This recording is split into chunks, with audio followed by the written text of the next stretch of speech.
to Smaulgld's Understanding the Petrodollar. Why Saudi Arabia matters in helping to keep the US dollar as the world's reserve currency. We're going to go through how the United States dollar obtained its world reserve currency status, how it abused it, how it retained it, and how it might lose it. Over the past 3 years, we've heard stories of frayed relations with Saudi Arabia, and that matters to the United States. Some people may think, well, it really doesn't matter that much.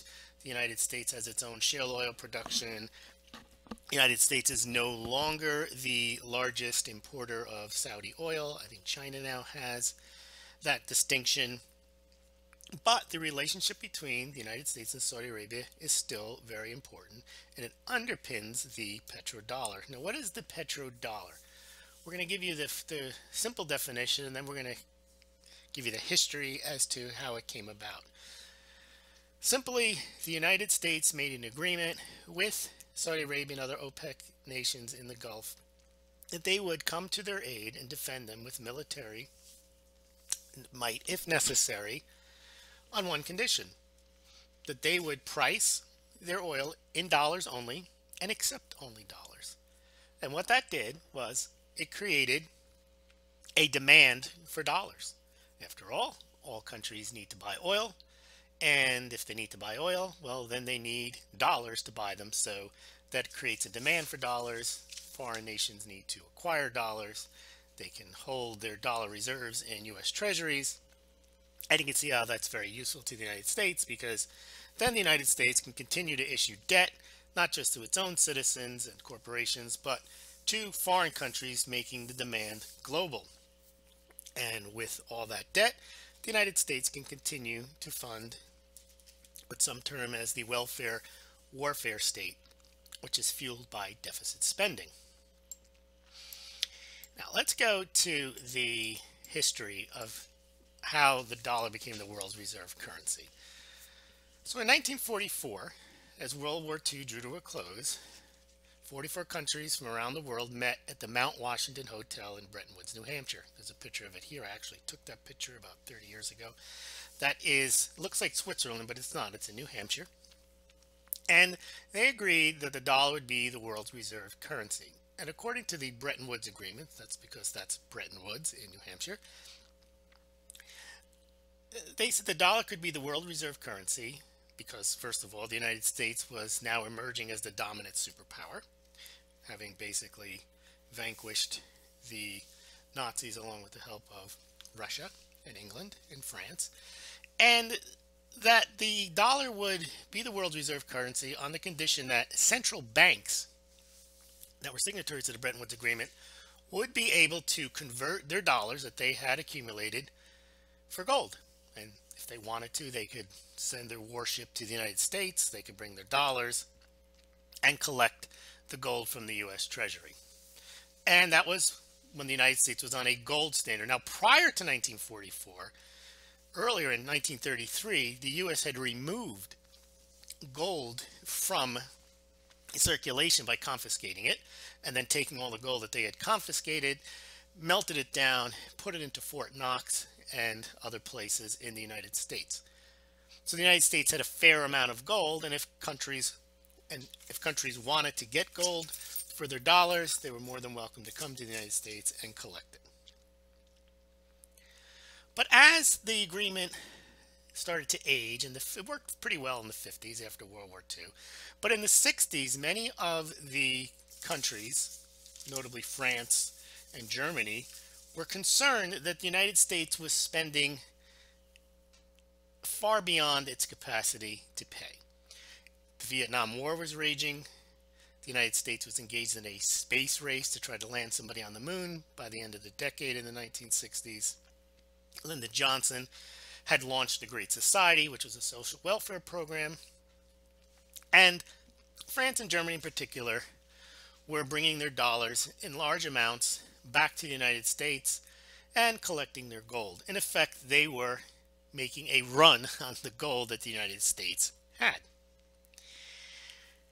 Switzerland also started to request gold for their dollars.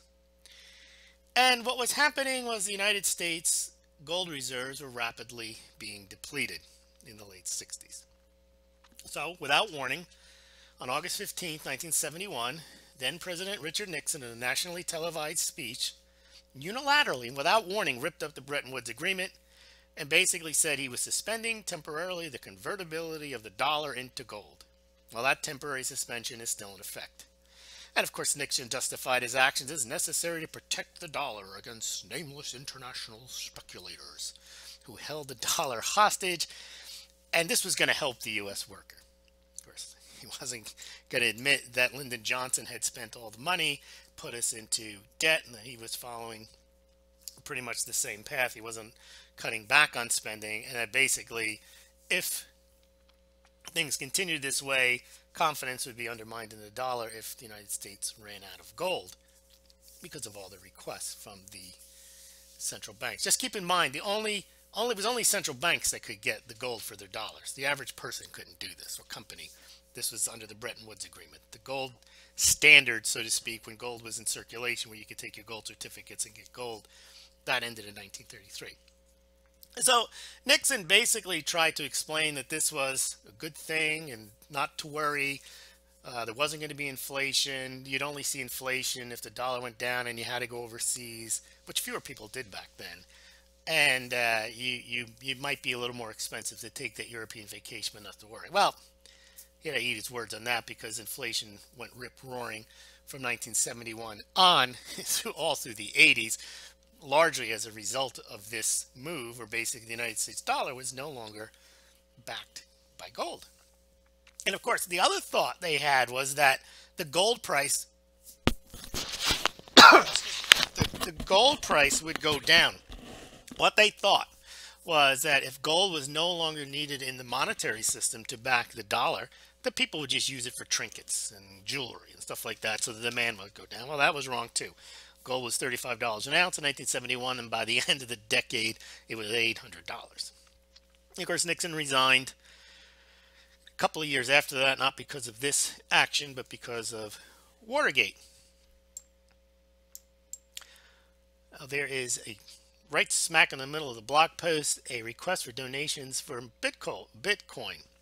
If you're interested in helping out Smaulgld, you can do so by donating Bitcoin or donating via PayPal, or you can help the site out by buying gold or silver through the site, through the links to the gold and silver bullion dealers that we have on the site. You can compare prices and shipping. And if you're interested in buying gold or silver, please do so through the site. It's not a recommendation that you do so, but if you do so, I do get a small commission. So if you're interested in helping out Smaulgld and you appreciate these reports, please either donate or purchase your precious metals through Smaulgld.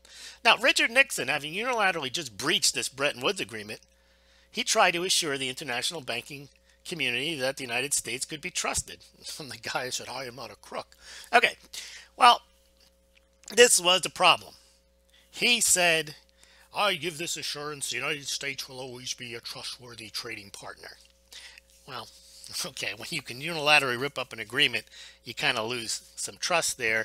And U.S. Treasury Secretary John Connally at the time, when he met with his G10 counterparts later on in the year, he said, it's our currency, but your problem. Okay, so that's basically how the United States dealt with it. They made an executive decision, an executive order, that the gold standard was no longer. Now,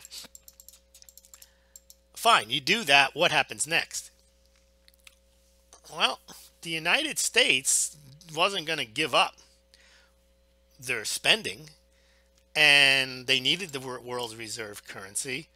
So they made these arrangements. If you go back to what we talked about at the top of the show, they made these arrangements whereby they artificially created, through basically offering protection to Saudi Arabia, that they would, the way they created the demand for the dollar was they used Saudi Arabia. That if everyone was going to buy, all countries are going to buy oil, they were going to have dollar reserves. And they were going to hold those reserves in U.S. treasuries. And that worked for a long time. It was Henry Kissinger and Nixon who came up with this scheme. It was a way of putting a backstop behind the dollar through geopolitical maneuvers rather than through the safety of gold. But de facto, they created a need for dollars. Now, this whole arrangement has lasted a long time. But as the dollar is being used less in international transactions for a wide variety of reasons, same reasons that people were concerned in the late 60s that the US was abusing its privilege came about in 2008, 2009, when the United States Federal Reserve decided it was going to print $4.5 trillion, not all at once, but over a period of time. That created some concerns over for countries holding large amounts of US treasuries, namely China, who had accumulated treasuries over the prior 10 years through trade agreements with the United States, where they shipped an enormous amount of goods to the United States and received in return all these dollars. And now they viewed the Federal Reserve's actions as undermining their currency. So currently where it stands, the petrodollar, is that it's still in place, except that the United States now has to be very careful to do what Saudi Arabia wants, and that's part of the reason why the United States currently wants to go into Syria, because the Saudi Arabians are not in favor of the Iranians, and not in favor of the Syrians. They have a long-standing feud. We won't go into the reasons for that, but the United States has to support Saudi Arabia. And of course, that Iran deal that Obama did, that harms the relationship with Saudi Arabia as well. Now, Iran also is part of an alliance with Russia in Syria, who Russia has already gone through some de-dollarization steps, has sold a large amount of its treasuries. It itself sells oil. So Russia is not as dependent upon dollars as some of the other countries, and it's able to make deals with countries and other currencies. And you're seeing some regional trading taking place, international, that doesn't involve US dollars. The same with China. China sold a few $100 billion worth of its treasury holdings over the past few years. Part of that is for just the management of their foreign reserves, but also because it's a conscious effort to reduce their US dollar holdings. So the question becomes, what happens when Saudi Arabia, oil, and these relationships are less important and the world decides it wishes to trade less in dollars and more in alternative currencies? Well, the reserve currency is important to the United States in that if there's large international demand for currencies, that for US dollars, that it can continue to fund its borrowing and spending spree. But if there's less demand for US treasuries, then there is a situation where the United States has to curb its spending. And where does it curb its spending? Well, if it curbs its spending on military, it has less of a bargaining chip to force or to provide other nations with safety in exchange for either explicitly or implicitly to support the dollar and to buy US treasuries, such as perhaps in Europe. Or if it cuts its domestic spending, well, then you have political issues, which many politicians are less willing or likely to try to enact. So the ability to borrow large amounts of money is dependent upon the petrodollar and the foreign demand. Now, with Trump coming in, it's possible that the demand for dollars may not increase and may continue to go on this slow erosion as a percentage of international transactions using dollars, and the slow erosion of the selling of treasuries from foreign central banks. But the demand may come in the form of US purchases as Trump perhaps decides to embark on an infrastructure program. All this, however, still adds more debt. And even though the United States had the world's reserve currency, it's a kind of a curse too, because the ability to issue debt and having willing countries to buy it is a good thing when you need the money, but it's a bad thing when you have to pay it back. So we'll see what happens. I just wanted to throw out there what the petrodollar is, how it works. There's a lot of theories on what's going to happen. We can speculate on that in future podcasts, or you can put your thoughts below. on the website smaulgld.com, or you can also put your comments below this YouTube video. Thank you very much.